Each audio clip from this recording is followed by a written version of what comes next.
Well, welcome back to Steve Rod Reviews.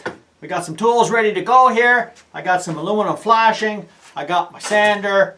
I got my favorite cut-off edge ruler where you can make a cut without taking your fingers off. And a tape measure and X-Acto knife. And that's all I need for this project here. I've got a couple more tools down here in front of the 4x4 post. I'm going to show you this 4x4 post that I'm going to stick in the ground, and I'm going to concrete it in.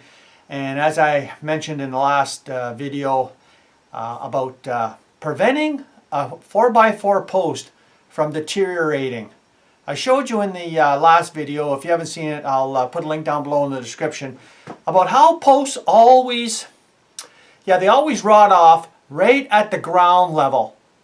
And this is what I've been doing for a long time to prevent it, and it's using the aluminum flashing. So let's get to it, and I'll show you this post and why I got a sander here. There she is, the 4x4 post. I showed you how to select one of these.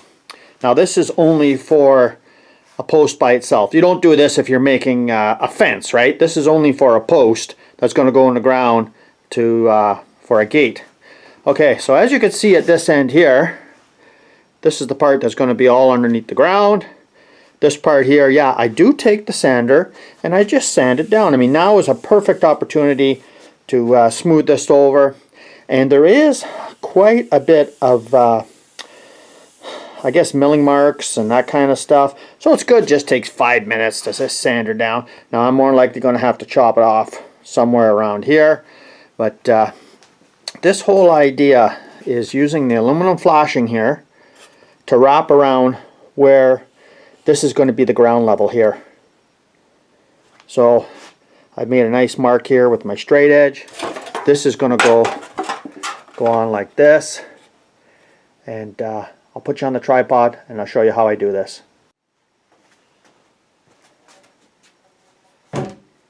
Okay, so as you can see here, I just put in 2 galvanized nails. Don't use regular nails because they'll rust.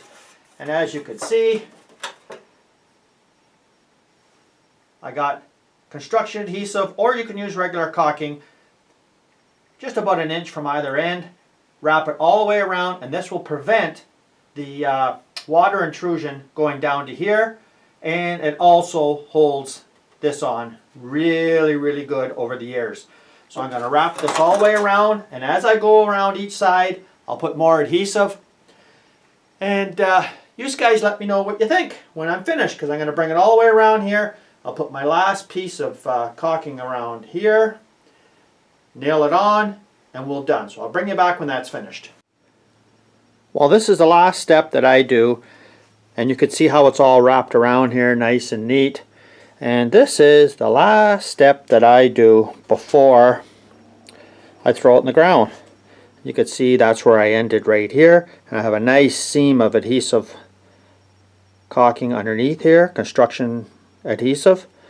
And all I've done here is just got some brown caulking, and I put some tape here first before I actually applied it.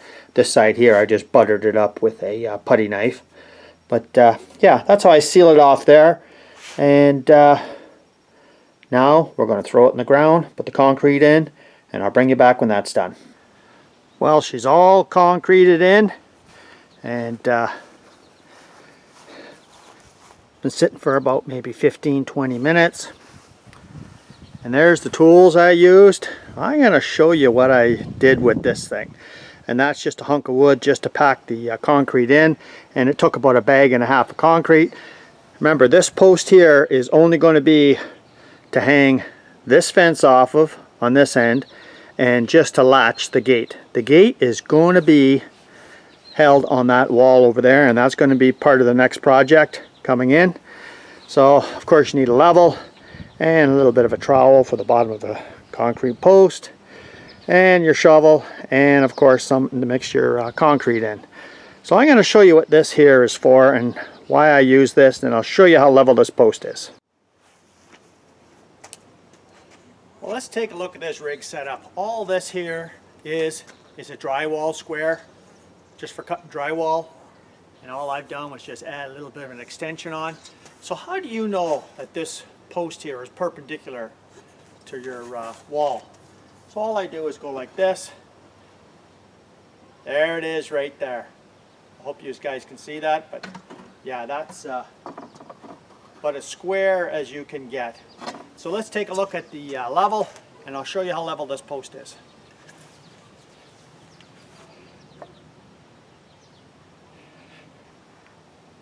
Okay, so there we go there. Guys, I think that's pretty level, and that's what you're looking for. As you can see here, there's that collar that's there. So it's a couple inches above the ground. Guys, that's all you really have to do to prevent your post from rotting out, because if not, that's what you're going to have to deal with there. And you could see where if that collar would have been on there up to here, you'd have no rotting. Well, as you can see, it's not a hard project to do. I like to take my time, do it right, and you know, you don't need all kinds of tools or fancy tools or anything like that. Just take your time, and I really can't see how anybody with minimum amount of skills could take on a project like this, just putting a post hole into the ground and putting in a post and putting that nice little collar in. You know, this stuff is fairly inexpensive. You know, aluminum flashing, yeah, I think it's a great thing to do. So in the next video coming up, I'm going to be putting a support on my garage wall there to attach the gate to, and I'll be building the lift-off fence, and hopefully it's going to be as easy as this here. So thanks for joining me here today. Never seen this channel before? Well, you're welcome to subscribe. Come back and let's have some more fun.